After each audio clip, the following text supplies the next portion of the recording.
بسم الله الرحمن الرحيم. اعوذ باللہ من الشیطان الرجیم. بسم اللہ الرحمن الرحیم وبہ نستعین. السلام علیکم ایھا الطلاب الکرام. طلاب عزیز، ہماری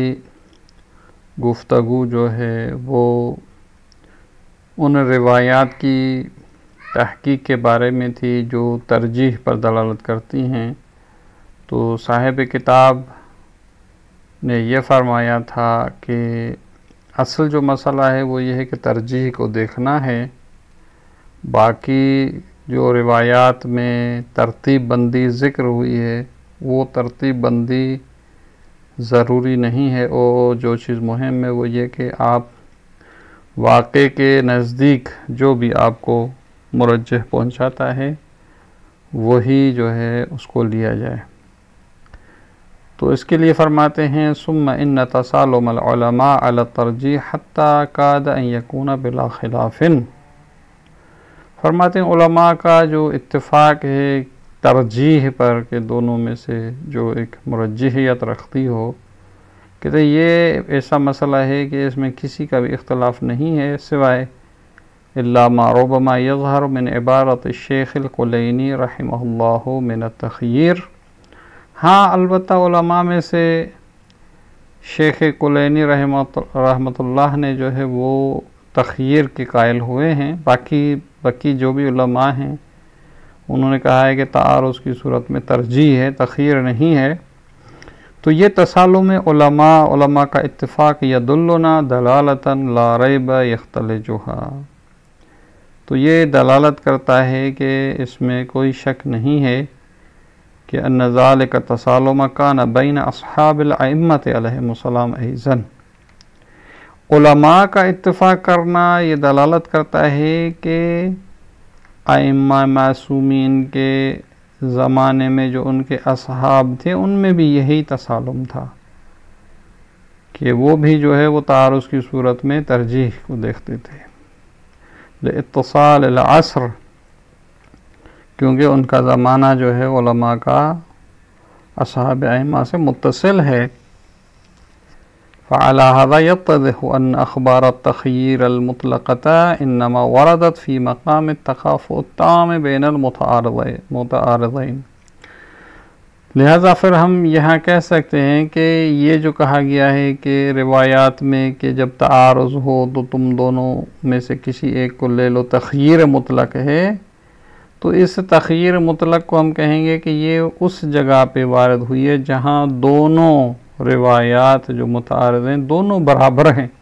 کوئی ترجیح نہیں ہے.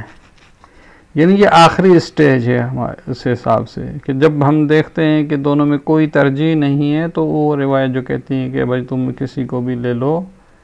تو یہ اس مورد میں ہے جب تکافؤ تام ہو وعدم وجود مزیت مرجحۃ لأحد الطرفین، اور دونوں اطراف میں کسی کے لیے بھی کوئی ترجیح نہیں ہے. یعنی جو روایات ترجیح پر دلالت کرتی ہیں ان میں سے یہ سب دونوں برابر ہیں، دونوں سب مشہور ہیں، دونوں سب راوی جو ہیں وہ مسا پرہیزگار ہیں، سارے جتنے بھی مرجحات ہیں وہ دونوں برابر ہیں. تو پھر اس صورت میں تخییر مطلق ہے. لیکن اگر کسی میں ترجیح ہے تو پہلا مرحلہ جو ہے وہ یہی ترجیح والا ہے. لأنه على ما ذكرنا يكون الترجيح حين وجود المرجح أمرا مركوزا في أذهان أصحابهم. کیونکہ ہم نے ابھی ذکر کیا ہے کہ جب مرجح موجود ہو تو یہ ترجیح دینا ایک ایسی چیز ہے جو اصحاب کے ذہن میں بھی اس وقت تھی. یعنی جب مرجح موجود ہے تو پھر ترجیح دینی ہے.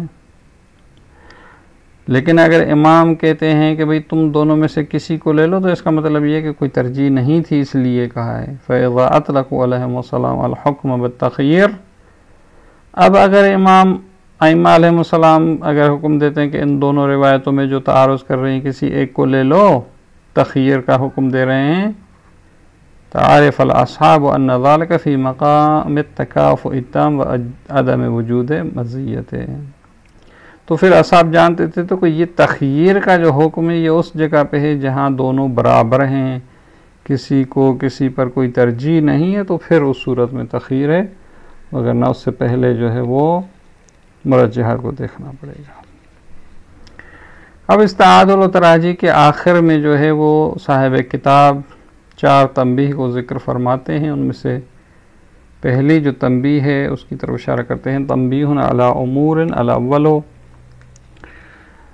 اول تنبیہ جو ہے کہتے ہیں یہ جو ہم مرجحات میں ذکر کر کے آئے ہیں کہ جب دو روایات آپس میں ٹکرا رہی ہیں تو دیکھنا پڑے گا کہ ایک مرجح ذکر ہوا تھا کہ جو قرآن کے خلاف ہو حدیث یا روایت اس کو چھوڑ دیا جائے گا، اس پر عمل نہیں کیا جائے گا، یعنی جو مخالف کتاب ہے۔ تو سوال پیدا ہوتا ہے کہ یہ مخالف کتاب سے کیا مراد ہے، کیونکہ مخالفت سے ایک دفعہ یہ ہوتا ہے کہ بالکل ہی اپوزٹ میں ہو، بھئی مثلا قرآن میں ہے کہ حلال ہے اور مثلا روایت اگر کہے کہ حلال ہے، اس طرح کی مخالفت مراد ہے، یا مخالفت جو ہے وہ عموم خصوص مطلق جیسی ہوتی ہے، ایک مخالفت عموم خصوص من وجہ کی ہوتی ہے، اور ایک جو ہے وہ مخالفت جو ہے وہ بالکل اپوزٹ میں جس طرح تباین کہا جاتا ہے یا تناقض، تو کون سی مراد ہے؟ تو فرماتے ہیں لعل المراد بمخالفت الکتاب فی اخبار التراجیح، کہتے ہیں یہ اخبار مرجحات میں جو لکھا ہوا تھا کہ بھئی جو مخالف کتاب ہے اس کو آپ چھوڑ دیں، تو اس مخالفت سے مراد لیس ہی خصوص المخالفت بالتناقض والتباین الکلی، اس مخالفت سے یہ مراد نہیں ہے کہ وہ روایت قرآن کے بالکل ہی نقیض میں ہو، بالکل ہی اپوزٹ میں ہو، بالکل ہی ان میں تباین کلی ہو،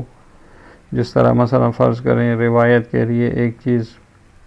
مثلا قرآن کی آیت کے لیے ایک چیز جو واجب ہے اور روایت کر کہے کہ حرام ہے، یہ تو نہیں ہو سکتا۔ تو لہٰذا یہ جو کہا گیا ہے کہ وہ روایت قرآن کی مخالف ہو، تو اس سے مراد تباین کلی تناقض کی صورتحال نہیں ہے۔ کیوں؟ اس لیے کہ واضح سی بات ہے، جو چیز بالکل قرآن کے آمنے سامنے آئے گی تو اس کو تو کوئی بھی قبول نہیں کرے گا، لأن عدم حجیت المباین الصریح شیء معلوم لکل احد، کہتے ہیں ہر کسی کے لیے معلوم ہے، یہ واضح سی بات ہے کہ جو قرآن کے بالکل مباین ہو وہ حجت نہیں ہے، اس کو کون کہتا ہے کہ وہ حجت ہے جو قرآن کے بالکل مخالف، کیونکہ وذالک لأن الخبر المناقض للقرآن زخرف و باطل، اس لیے کہ جو روایت قرآن کے نقیض میں ہو، قرآن کے بالکل اپوزٹ میں ہو، وہ روایت زخرف اور باطل ہے، اور اس باطل اور زخرف کو کوئی قبول نہیں کرے گا۔ وَقَدْ نَبَّهَ أَئِمَّةُ الْهُدَىٰ عَلَيْهِمُ السَّلَامُ إِلَىٰ أَنَّهُ زُخْرُفٌ فِي أَخْبَارٍ أُخَرَ، کہتے ہیں خود ائمہ علیہم السلام نے بھی اسی طرف اشارہ کیا ہے کہ جو روایت قرآن کے مخالف ہو وہ زخرف ہے، اور یہ بات جو ہے اخبار تراجی کے علاوہ دوسری روایات میں بھی پائی جاتی ہے کہ فی اخبار اخرى غیر اخبار تراجی ہے عند التعارض، یعنی وہ روایات جو تراجی اور تعارض کے بارے میں، اس کے علاوہ دوسری روایات میں بھی ان کو کہا گیا ہے کہ جو خبر قرآن کے بالکل مخالف ہو وہ زخرف ہے۔ وَمِثْلُ هَذَا إِذَا كَانَ صَرِيحُ الْمُبَايِنَةِ، اور اس طرح کی جو چیزیں یا اس طرح کی جو باتیں یا اس طرح کی جو روایات جو کہ مبین ہے، واضح طور پر قرآن کے ٹکراؤ میں ہیں، لا یروی ہے احد، کوئی اس طرح کی روایات کوئی نقل نہیں کرتا، کوئی وہ روایت نہیں کرے گا، الا بعض خلیع الدساسین لرعاف المغفلین، سوائے کچھ دین سے نکلے ہوئے افراد یا جن کو جو دین سے بالکل ہی نکلے ہوئے ہیں، دساسین ہیں، یعنی من گھڑت جو ہے وہ روایات ذکر کرتے ہیں اور بے پرواہ لوگ ہیں، اور وہ بھی ان افراد کے لیے جو غافل ہیں، اور غافلین میں سے بھی جو ہے وہ بھی ارزش ایسے افراد جو وہی قبول کر سکتے ہیں، لیکن جو شخص تھوڑا بہت دین کی اس کو جانکاری ہے وہ تو ان چیزوں کو قبول نہیں کرے گا۔ لا لعرفاء المومنین، وہ مومنین جو عارف ہیں تو ان کے لیے تو ایسی روایات نہیں ذکر کی جائیں گی، کیونکہ وہ تو ان کو قبول ہی نہیں کریں گے. وہ کہیں گے بھئی یہ کون سی روایت آپ لے کر آئیں، یہ تو قرآن کے بالکل خلاف ہے. اور اسی طریقے سے جو خود راوی ہے ولا یسأل مثل زرارہ وامثالہ، کہتے ہیں جو ائمہ کے اصحاب میں سے جو مثلا جس طرح زرارہ ہے یا اس طرح کے دوسرے جو اپنے زمانے میں ایک عالم دین تھے کہ من علماء اصحاب ہے منو، کہ اس زمانے میں اپنے اصحاب میں علماء میں شمار ہوتا تھا ان کو،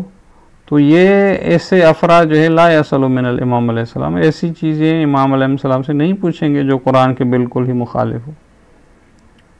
یہ تو واضح سی بات ہے، ہر کوئی جانتا ہے ان چیزوں کو.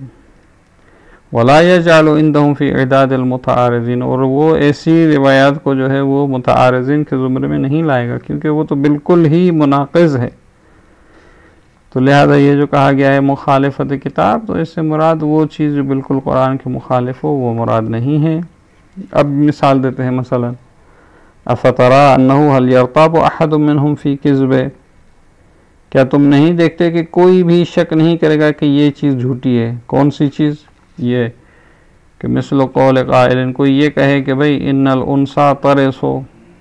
ضعف ما يرثه الذکر، مثلا کوئی کہے کہ یہ روایت ہے کہ بھئی عورت جو ہے وہ مرد کے 2 برابر جو ہے وہ ارث لے گی. یہ تو قرآن کے بالکل ہی خلاف میں ہے، کہ خود قرآن میں ہے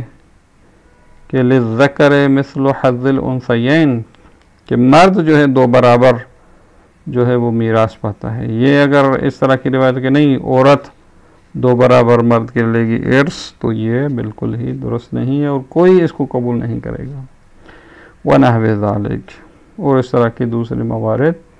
تو لہذا یہ جو ہے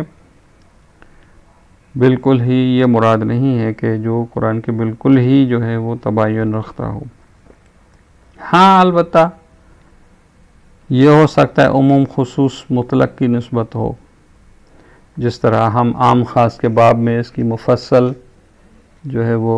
گفتگو ہو چکی ہے کہ بھئی وہاں یہی مراد ہے کہ فالمراد اعظم من المخالفت للکتاب فی هذا الباب علی الظاہر ہے مطلق المخالفہ. لہذا خصوص تناقض جو انہوں نے شروع میں کہا وہ مراد نہیں ہے. کہتے ہیں پس یہ جو کہا گیا ہے کہ بھئی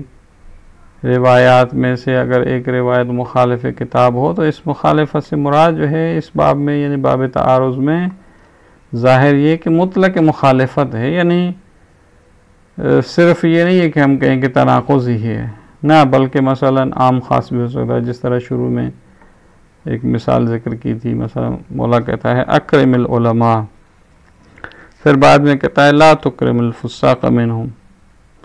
تو اس میں دیکھا جائے تو تناقض تعارض ظاہری ہے کہ مثلا اکرم العلماء کہہ رہا ہے سارے علماء کا اکرام کرنا ہے،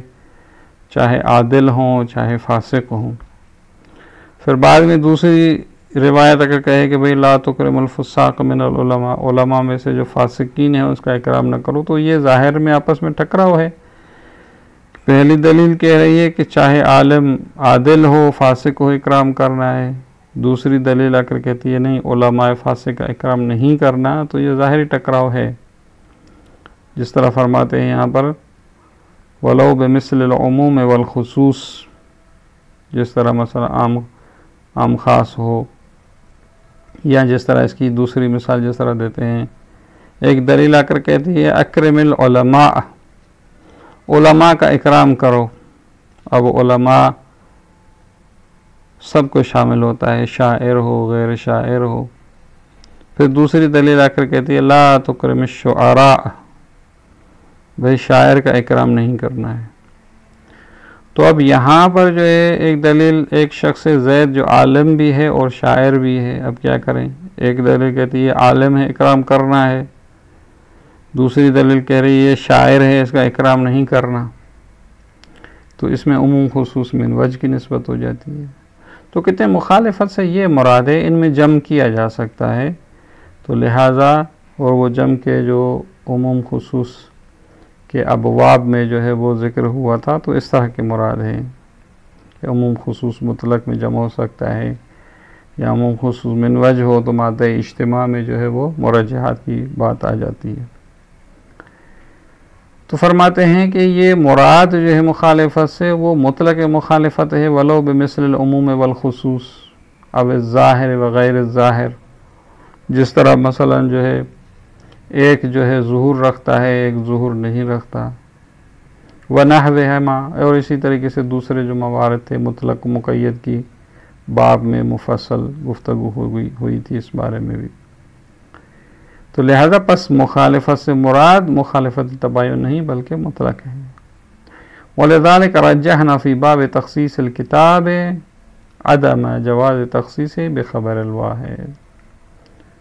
اور کہتے ہیں اسی بنیاد پر کہ قرآن کی مخالفت کا مسئلہ ایک مہم مسئلہ ہے، تو اسی لیے کہتے ہیں کہ ہم نے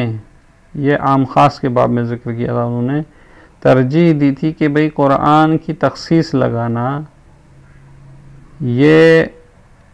خبر واحد کے ذریعے جائز نہیں ہے، کیونکہ وہاں پر ایک بحث ہوئی تھی کہ آیا ہم قرآن جو کہ ایک عموم ہو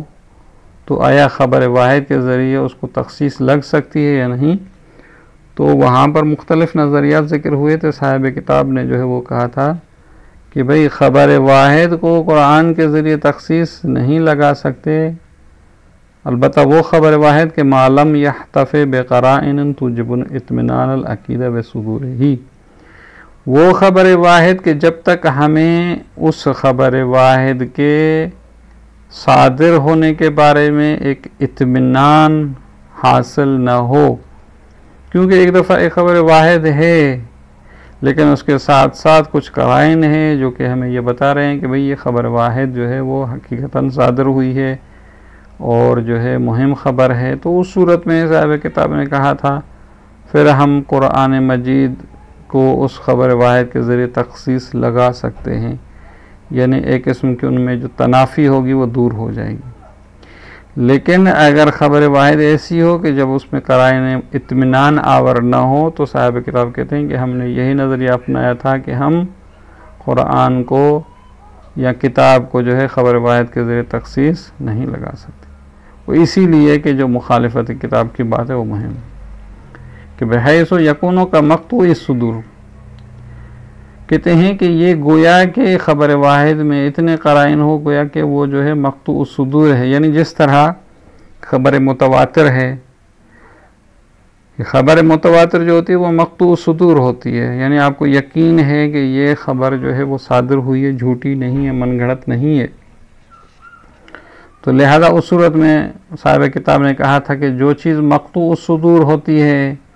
اس کو آپ قرآن کے ذریعے اس کو آپ قرآن کے لیے تخصیص قرار دے سکتے ہیں، قرآن کا جو عام ہے اس کے لیے مخصص قرار دے سکتے ہیں، اس میں کوئی مسئلہ نہیں ہے۔ لیکن اگر صرف خبر واحد ہو تو اس صورت میں انہوں نے ایک شرط لگائی ہے کہ وہ قرائن اطمینان آور ہوں۔ یہ اپنا نظریہ انہوں نے بتایا تھا کہ رجحنا، ہم نے ترجیح دی، اس لیے فرما رہے ہیں وَإِن كَانَ هَذَا خِلَافَ الْمَشْهُورِ، کہتے ہیں اگرچہ یہ ہمارا نظریہ کہ کتاب قرآن کو جو ہے وہ تخصیص نہیں لگا سکتے خبر واحد کے ذریعے، یہ مشہور کے خلاف ہے کہ علماء مشہور نے کہا تھا کہ بھئی قرآن مجید کو خبر واحد جو کہ حجت ہے اس کے ذریعے آپ تخصیص لگا سکتے ہیں کہ وَقَدْ أَوْضَحْنَا ذَلِكَ فِي مَحَلِّهِ، کہتے ہیں کہ یہ سارا کچھ کہ بھئی مشہور کا نظریہ کیا تھا اور ہم نے جو اپنا نظریہ بنایا تھا کہ یہ سب کچھ جو ہے وہ ہم اپنے اس باب میں، یعنی جو عموم خصوص کا باب تھا وہاں توضیح انہوں نے دی تھی۔ تو یہ پہلی جو ہے تنبیہ تھی، اب اس کے بعد انشاءاللہ دوسری تنبیہ وہ اگلے سبق میں پڑھیں گے۔ والسلام علیکم ورحمۃ اللہ وبرکاتہ۔